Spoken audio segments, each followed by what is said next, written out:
This video was supposed to be about how traditional woodworking doesn't even exist. I made the thumbnail and everything, but this video ended up being about something totally different. Oh, but let me finish that first thought, because there is actually no such thing as a traditional woodworker. Even that word, woodworker, was almost never used until the late 1800s.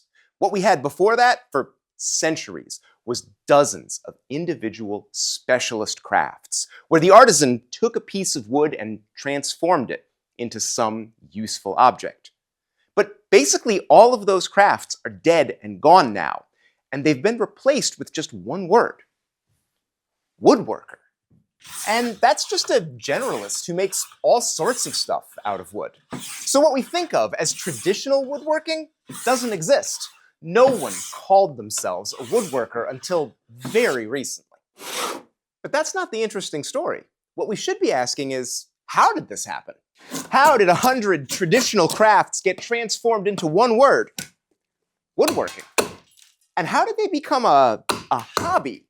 How did all these ways of making a living turn into leisure and free time and fun? Did we really turn a bunch of jobs into fun?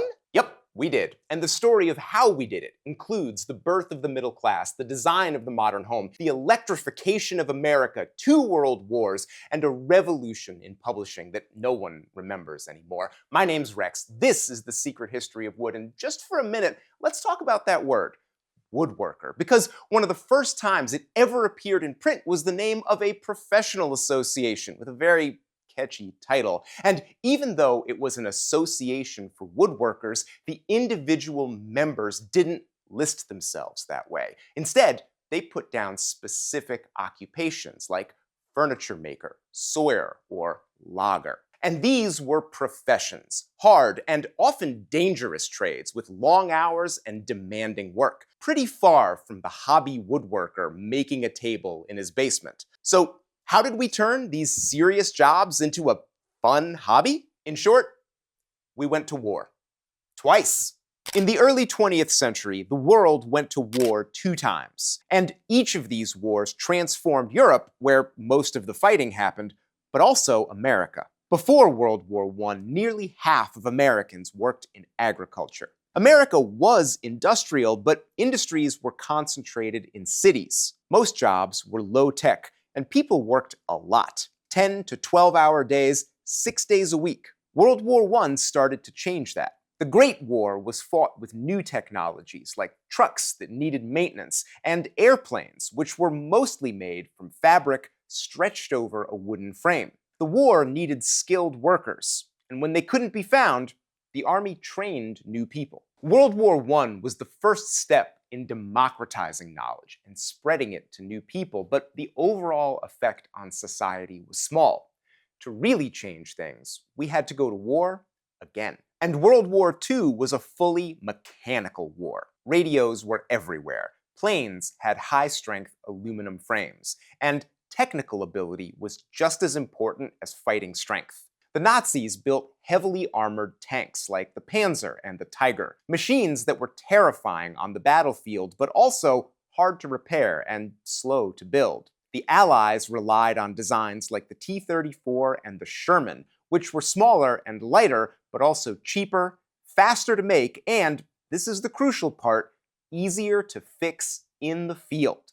While German tanks were often abandoned when they broke down, American and Soviet tanks could be repaired by their own crews. Parts were interchangeable, so every Sherman knocked out of service was a source of parts that would drop right into another Sherman to get it fighting again. So how do you turn Americans from low-tech agricultural workers into tank crews that could drive the tank and fix it when it broke down?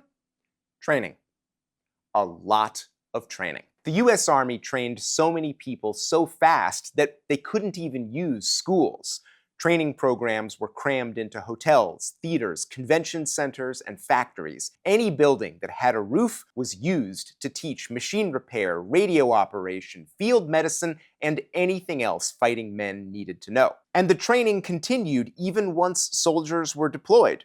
Military bases often had shops for wood, metal, leather, and electronics. These shops had practical uses, but lots of soldiers had shop access even when they were off duty. And they got training in making non-military items like ashtrays, picture frames, and lamps. Working in the on-base shop was seen as a morale boost. It increased technical skill and kept soldiers busy doing something constructive. When the war was over, the American GI had gone from a mostly unskilled, often agricultural worker into a highly technical professional who understood materials and machines. And that change was necessary because those young men came back to find that America was a new place. Post-war America was a technical society. Manufacturing was huge, and consumer demand was unprecedented. Young, technically skilled veterans came home and immediately got to work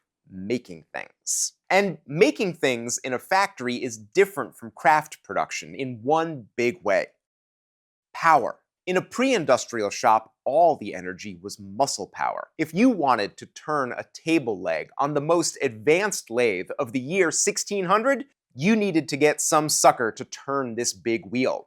It's called a great wheel. I don't think it's so great. You know what's great? Electricity! By the 1940s, America was electrifying at a furious rate. Some soldiers came home to towns that had electricity for the first time in history. Power was now incorporated into houses as they were built, and people expected new homes to be fully wired. And boy, did we need a lot of new homes. So we built them, a little like tanks. Post-war houses were optimized for mass production. That meant standardized designs that could be built quickly and cheaply. The one-off, custom-built home was out, and the suburban development was in. Because these houses were built in big batches with standard designs, it was cost-effective to add new features like attached garages and spacious basements. And these unfinished, undomestic spaces were finally useful because they could be lit with cheap, reliable electricity. And I think we all know that only an idiot parks his car in the garage. We have much better uses for those spaces. And along with that extra space, Americans now had extra time. Post-war productivity meant shorter working hours and different types of labor. Companies needed managers, accountants, and engineers, and there was a new kind of worker: the white-collar professional. These folks still worked hard, but for the first time ever, they didn't earn their living with their hands. And you can see where this is going. People suddenly had excess time, disposable income, new spaces, and that universal desire to make things, especially after a long day shuffling papers behind a desk. And to satisfy that need, these folks didn't turn to dusty old crafts like greenwood chair making. The war had taught them how to make things the modern way, with machines. So companies like Delta and Walker Turner started cranking out smaller versions of the machines veterans already knew. Drill presses, lathes, and small table saws were cheap, and houses were already wired to power them. Even in the 40s and 50s, home shops weren't really workshops. They were little factories. And how did the new hobby woodworker know what to make? Where did the projects come from? Well, this might be the most interesting part of our story, because post-war America saw a boom in DIY publishing that nearly everyone has forgotten about. After the war, there was a flood of books and magazines catering to the new DIY culture. And if you've been reading woodworking magazines for the last 20 years, the ones produced in the 40s and 50s look pretty different. These publications weren't really about skill building or becoming some sort of master craftsman. The emphasis was on using a specific power tool or set of tools to make a specific end product. These sets of books right here that come from hobby books, they even have a really interesting motto: enjoy more, have more, save more, make it yourself. See, it wasn't about discovering some artistic side of yourself or expressing yourself in your furniture making. DIY was more about being a post-war consumer, having more stuff, saving money, and the pride of being able to say that you did it yourself. And the emphasis was very much on the finished product. Just check out the titles of these books: 50 jigsaw projects, 35 tables, 56 lamps. Man, that is a lot of lamps. And what's crazy is, even though there were thousands of these publications back in the day, almost no one remembers them now, because they were erased by the biggest magazine to ever enter the DIY space. A magazine that turned a hobby into an artistic identity. A magazine called Fine Woodworking. The name tells you everything.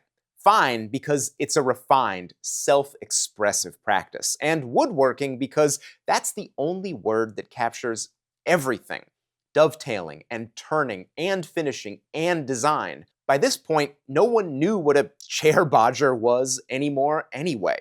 It was all woodworking, and the transformation from 100 separate professions into a single spare time hobby was complete. And fine woodworking always featured hand tools and hand work, but there was a lot of focus on machines. So that's where woodworking was when YouTube was finally born. And so YouTube mostly focuses on power tools and projects. But YouTube also brought us people like Paul Sellers and Richard Maguire from Great Britain, where the tradition of handwork continued much more than it did in America. And these guys influenced creators like me and James Wright. And now we have Mortise and Tenon magazine and Lost Art Press, publishing operations that don't collapse all the crafts into one thing. They bring back those real historical trades for people like me who want to practice them. And so woodworking is real. It's totally real. But it's not traditional. There's not a long lineage of woodworkers that reaches back centuries. Woodworking was born pretty late in the industrial age, and it really came into its own after World War II.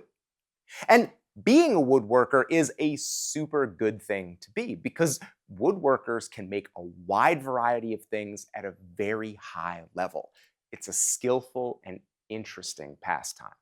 And when I first started this channel, I saw myself as a woodworker, but that's actually changed over time. I don't think of myself as belonging really to woodworking anymore.